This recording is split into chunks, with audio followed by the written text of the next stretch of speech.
Thick smoke seen for miles filled the air over Larkspur this morning as another large fire destroyed another home. Yeah, sound familiar? In the last few weeks, we've seen a handful of fires like this, and we wanted to know what is going on. Denver 7's Sally Madmooh went to Larkspur today to get some answers.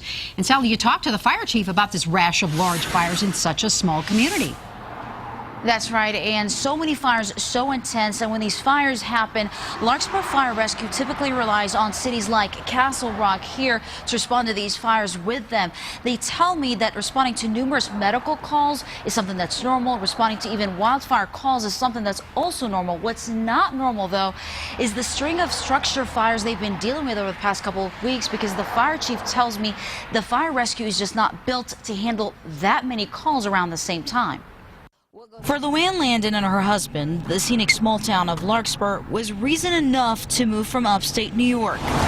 It's a very, very quiet area. It's a very small town, and that's what attracted us to it. A quiet area, except for this lately.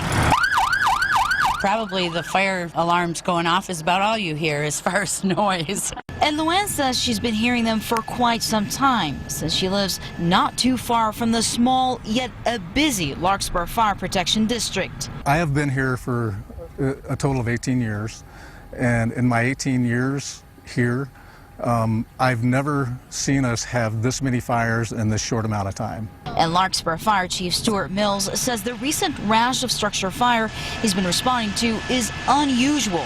This map here is where the fire rescue responds. It's relatively small, but in the last 6 weeks, Chief Mills says his firefighters responded to 5 structure homes, with the latest one happening just this morning. Chief says none of the fires were set intentionally, and they are not connected, but this is putting stress on his small fire protection district. We do have obviously limited personnel. When we have a structure fire, it requires the majority of our firefighters. Thankfully, though, the chief says it's mutual aid from nearby fire departments that keeps them pulling through. The chief tells me that he doesn't anticipate these structure fires will continue at this rate. However, though, if they do, he says they'll just have to make do. For now, we're live in Castle Rock. Sally Madmooh, Denver 7.